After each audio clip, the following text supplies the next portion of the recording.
উফ, সকালবেলা উঠে হুড়োহুড়ি করে রাজসভায় যাওয়ার জন্য তৈরি হয়ে নিলাম, কিন্তু গিন্নি সেই যে পুকুর পাড়ে ধুতে মাজতে গেল তার তো ফেরার নাম নেই। বলি, ও গিন্নি, রাজসভায় যাওয়ার আগে যে চারটি মুখে দিয়ে যাব তারও কি উপায় নেই? তখন থেকে হন হন করতে করতে যে পা দুটো টন টন করছে গিন্নি। আরে আমি কি বিছানায় শুয়ে একবার এপাশ আর ওপাশ করছি?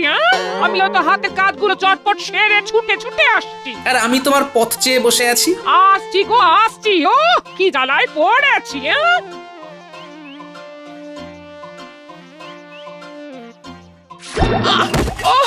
ওরে বাবা রে, পড়ে গেছি রে। আরে আরে, তাড়াতাড়ি করতে বলেছি বলে কি তোমায় একেবারে গড়াগড়ি খেতে হবে? ওই দেখো, ওরে বাবা রে, দেখো দেখি কাণ্ডখানা।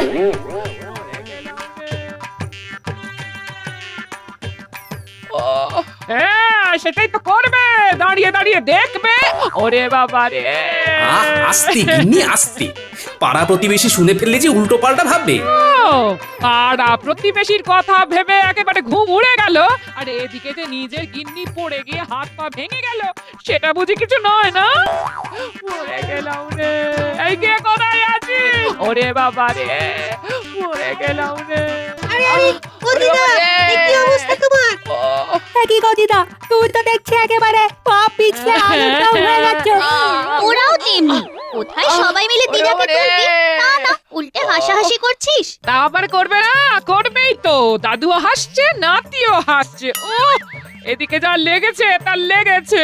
ও ওরে বাবা রে, গেলাম রে। আমরা থাকতে তুমি আবার কোথায় যাবে দিদা? এই দেখো, আমরা কেমন তোমাকে চাঙ্গা করে দিচ্ছি।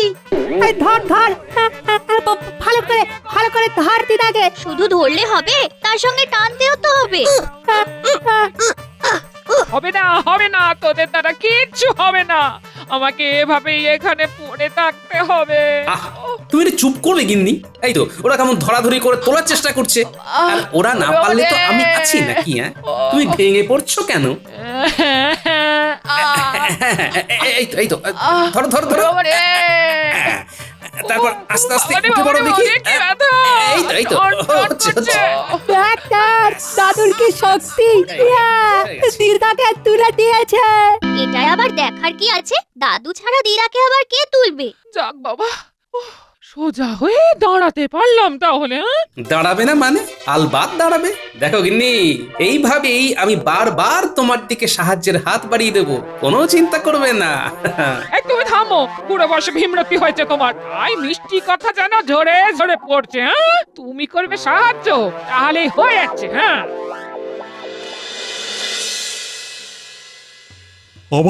আজ আবার গোপালের দেখা নেই। না না, গোপালও যেন বড্ড অনিয়মিত হয়ে যাচ্ছে আজকাল। আজকাল কি বলছেন মহারাজ? এটা তো গোপালের প্রতিদিনের অভ্যাস হয়ে গেছে। গোপালের এই অভ্যেস অন্যরা অনুসরণ করলে কি ক্ষতি হতে পারে? কোন ক্ষতির কথা বলছেন মহারাজ? এই তো বলতে না বলতেই সাক্ষাৎ গোপাল হাজির। তুমি তো জলজ্যান্ত ক্ষতিটা করছো গোপাল। দেরি করে সভায় আসাটা তো বাড়াবাড়ির পর্যায়ে চলে যাচ্ছে। তা আজ কেন দেরি হলো সেটা বলবে? গিন্নিকে সামলাতে গিয়ে দেরি হয়ে গেছে মহারাজ। ডাহা মিথ্যে কথা, এটা গোপালের একটা অজুহাত। না না না না না না, কোনো অজুহাত আমি শুনতে রাজি নই। দেরি করে আসার জন্য শাস্তি তোমায় পেতেই হবে। আগে মহারাজ, হাত বটে, তবে সেটা অজুহাত নয়, বরং সাহায্যের হাত। সেটা বাড়াতে গিয়েই দেরি হয়েছে, তবে তার জন্য যদি শাস্তি পেতে হয় তবে পাবো। বেশ, আজকের মতো ছেড়ে দিচ্ছি তোমায়। তবে এরপরে আবার এরকম করলে তোমার বেতন কাটার নির্দেশ দেব, কথাটা যেন মনে থাকে। আজ গোপালকে বাগে পেয়েও ঠিক জব্দ করা গেল। সে আবার নতুন কি কথা? তাই এইবার সে কিভাবে পাশ কেটে বেরিয়ে গেল শুনি শুনি। কিভাবে আবার? বউয়ের দিকে সাহায্যের হাত বাড়িয়ে দেওয়ার ভুজুং ভাজুং দিয়ে গোপাল বেঁচে গেল। তাহলে বোঝো, তোমার তো গোপালকে দেখে শেখা উচিত। ও এমন কপাল যে আমার কবে হবে? এতে খামোখা কপাল চাপড়ানোর মতো কি হলো? তোমার তো কিছুতে কিছু হয় না। না না, এবারে হালকা করে ছেড়ে দিলে হবে না, একেবারে চেপে ধরতে হবে। এই মরেছে। আরে আরে, একই হাল কেটে কুমির ডেকে ফেলেছি মনে হচ্ছে। নাও, সবজি কটা কেটে সাহায্য করো দেখি। তুমি কতটা কাটলে তবে তো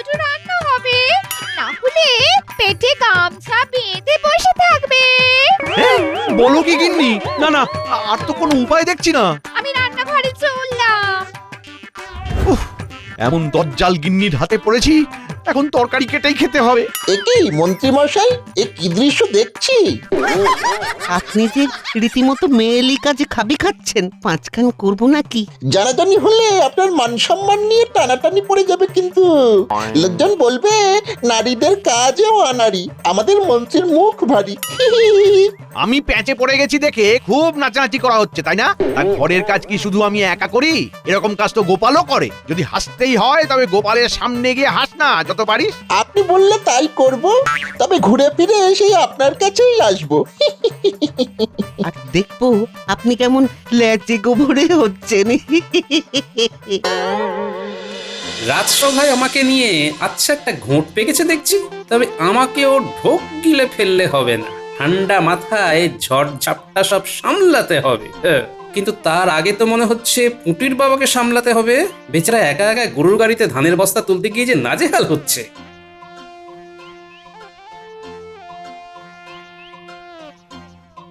আরে আরে, ওভাবে হয় নাকি?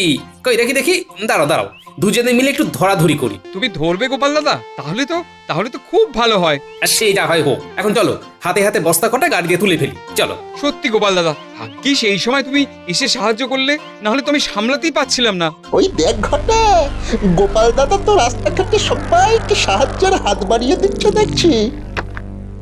গোপাল দাদা যদি এইভাবে সাহায্য করে, তবে আর ওকে নিয়ে হাসাহাসি করি কি করে?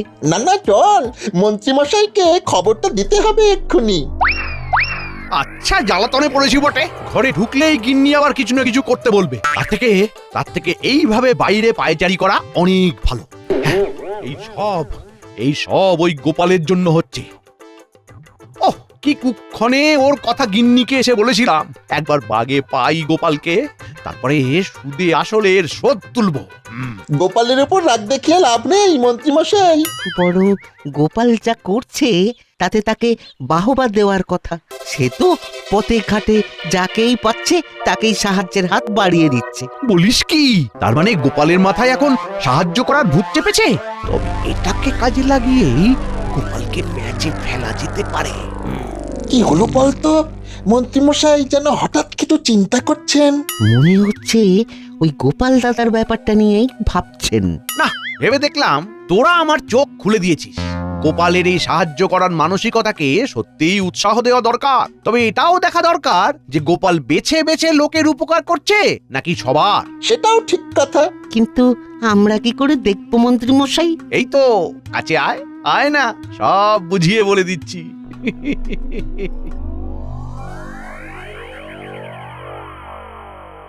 আজ আর কোনো গোলমাল নেই। আজ ঠিক সময় রাজসভায় পৌঁছে মহারাজকে একেবারে তাক লাগিয়ে দেব। আরে আরে, ও কি খড় বোঝাই ঠেলা গাড়ি নিয়ে বটার ঘটা মনে হচ্ছে আইডাই করছে। দেখি দেখি।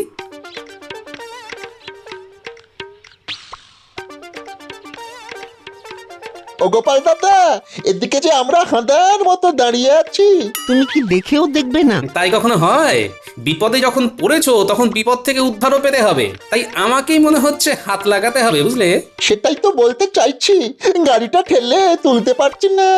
তুমি ঠেলে দিলেই গাড়িটা রাস্তায় তোলা যাবে। এই তো, এক ঠেলাতেই কাজ হয়ে যাবে। এই যা, গুছিয়ে করতে গিয়ে যে একেবারে ছড়িয়ে ফেলেছি। আবার তাহলে সব ঠিক করে রাখতে হবে। এসো এসো গোপাল দাদা, এটাই আগে সামলাই। হ্যাঁ হ্যাঁ, এইভাবে মিলেমিশে কাজ করতে হবে, বুঝলে?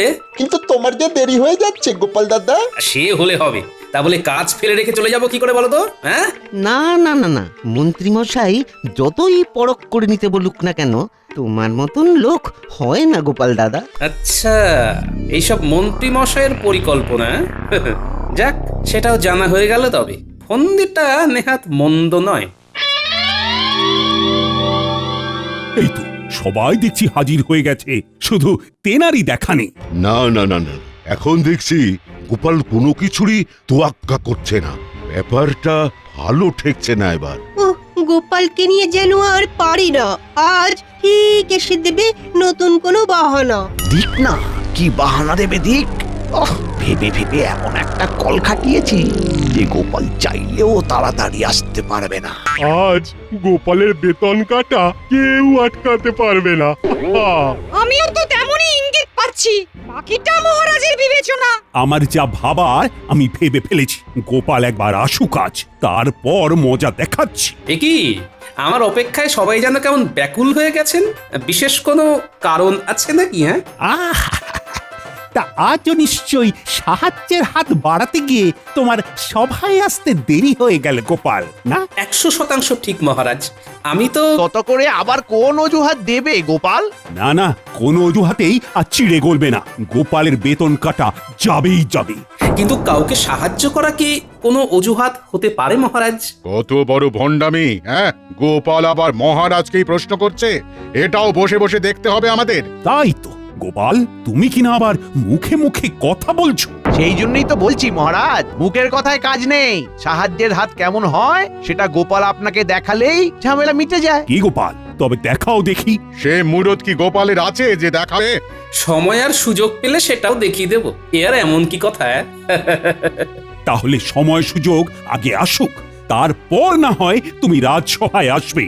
আজ থেকে তোমায় বরখাস্ত করলাম আমি। দেখি কোন সাহায্যের হাত এবার তোমায় বাঁচায়। ঠিক হয়েছে, বেশি পার পারলে এমনই হয়।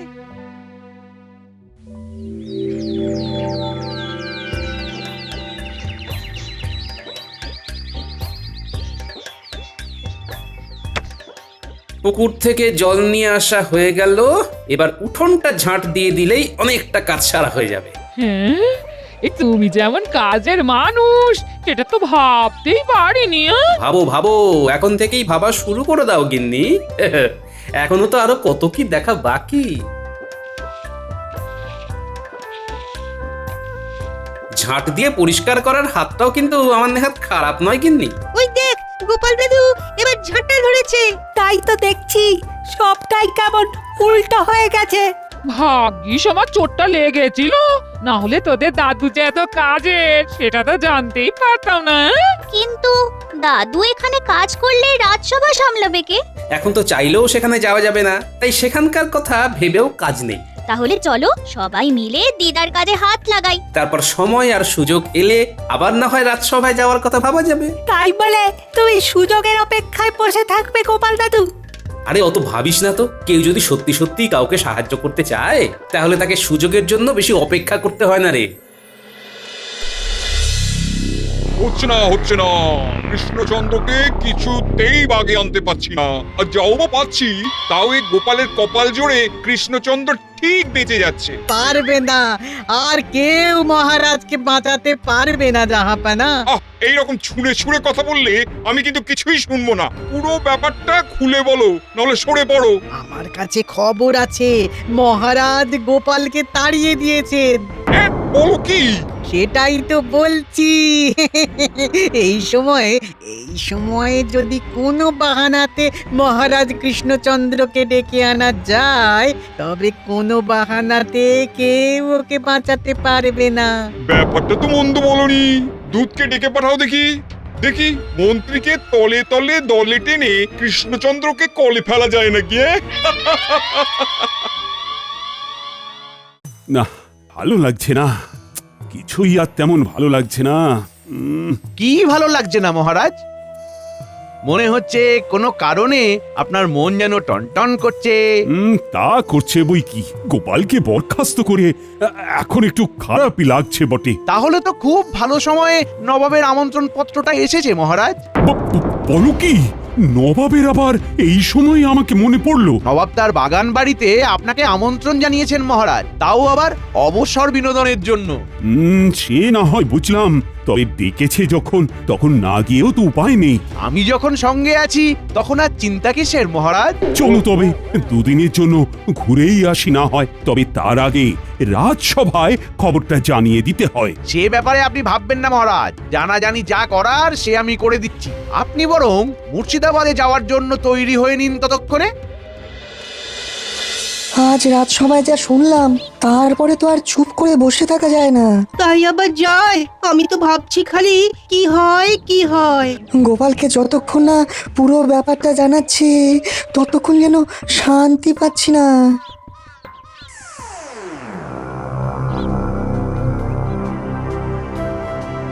আরে আরে ব্যাপার কি? বিজ্ঞানী আর কবি রাজসভা ছেড়ে এই অধমের বাড়ি? খবর আছে ভীষণ জরুরি, তাই ভাবি কোথা থেকে শুরু করি। গোড়াতেই তো গন্ডগোল, তাই গোড়া থেকেই শুরু করি। সেটাই তো ভালো, বলে ফেলো বিজ্ঞানী, বলে ফেলো। এবার মনে হচ্ছে মহারাজ বড় সড়ো কোনো বিপদে পড়বেন।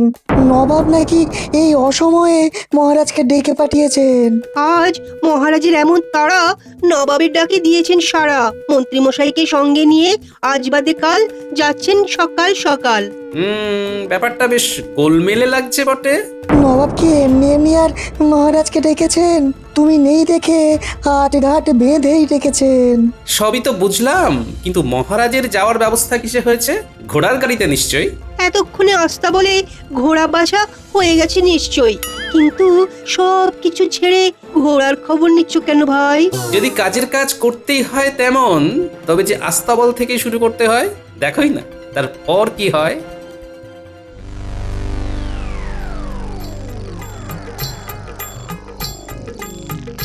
এই যে ভাই, কালকের জন্য তৈরি হচ্ছে বুঝি? সে মোটামুটি তৈরি হয়ে গেছি। সকাল সকাল বেরিয়ে পড়তে হবে কিনা তাই একটু দেখভাল করে নিচ্ছিলাম আর কি। হ্যাঁ, এটাই তো চাই।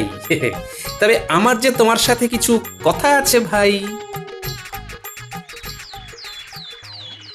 কই মন্ত্রী, সাত তাড়াতাড়ি তৈরি তো হয়ে নিলাম, কিন্তু ঘোড়ার গাড়িরই তো পাত্তা নেই। এসে যাবে মহারাজ, আর একবার এসে গেলেই তো টকবক টকবক ঘোড়া ছুটিয়ে সোজা মুর্শিদাবাদ। ওই তো ওই তো ওই তো ওই আসছে মনে হচ্ছে। আসছে কোথায়? এ তো এসে গেছে। বসে পড়ুন মহারাজ আর মন্ত্রী মশাই, তারপর দেখুন আমি কেমন গাড়ি ছোটাই।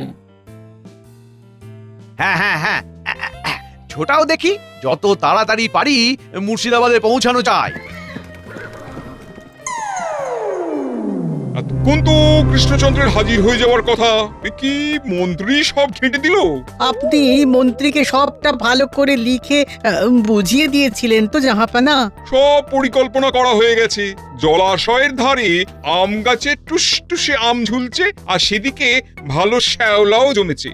আর এই সব কি মন্ত্রীর জানা? তবে নয় তো কি, আমি কি আর কোনো কাঁচা কাজ করি? একবার আসতে দাও মন্ত্রীকে, তারপর দেখবে ওর খেলা। ব্যাস ব্যাস ব্যাস, তাহলে তাহলে আর বলতে হবে না জাহাপানা, আমি সব বুঝে গেছি। আমি সব বুঝে গেছি। এই যে জাহাপানা, আমরা এসে গেছি। আপনার আমন্ত্রণ তো আর ফেলে দিতে পারি না, তাই দেখুন একেবারে সশরীরেই হাজির। সে তো হতেই হবে, না হলে যে আসল মজা নেওয়াই বাদ পড়ে যাবে। বলছিলাম কি জাহাপানা, দিনের আলো থাকতে থাকতে বাগানটা একবার ঘুরে দেখে নিলে হতো না? আলবাত দেখতে হবে, এই বাগান ঘোরাবো বলেই তো কৃষ্ণচন্দ্রকে ডেকে আনা। আসুন মহারাজ, তবে ঘুরে ঘুরে দেখি এদিক ওদিক, বিশেষ করে ওই জলাশয়ের ধারে। ওখানে গেলে নির্ঘাত চোখ ভরে যাবে। কি জাহাপানা, তাই তো?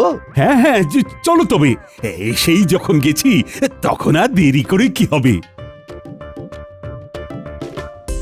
দেখুন মহারাজ, দেখুন জলাশয়ের ধারের গাছে কেমন পাকা পাকা আম ঝুলছে। মন্ত্রী মশাইয়ের খুব লোভ হচ্ছে বুঝি? ইচ্ছে যখন হয়েছে তখন আর চেপে রেখে লাভ কি? যাও মন্ত্রী, গাছে উঠে পড়ো দেখি। সেই ভালো। আমি তবে উঠলাম গাছে। মহারাজ, আপনি বরং কাছাকাছি থাকুন, আমি পারবো আর আপনি লুফে নেবেন যে কটা পারেন। পারবে তো পরে, আগে তো দেখিয়ে দিতে হবে কি কৃষ্ণচন্দ্র, তাই তো? হ্যাঁ হ্যাঁ হ্যাঁ, তাই তো। ওই তো ওই তো ওই আমটা। আর একটু সামনে এসো। হ্যাঁ হ্যাঁ, এবার এবার হাত বাড়ালেই পাবে। যাও যাও, আরেকটু এগিয়ে যাও।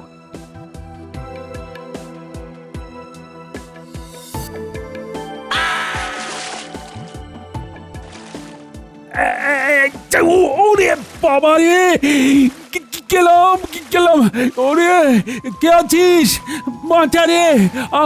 কেউ তো নেই মহারাজ, এবার কি হবে?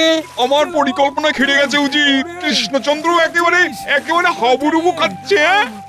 গেলাম। অত সহজে ডুবলে হবে মহারাজ।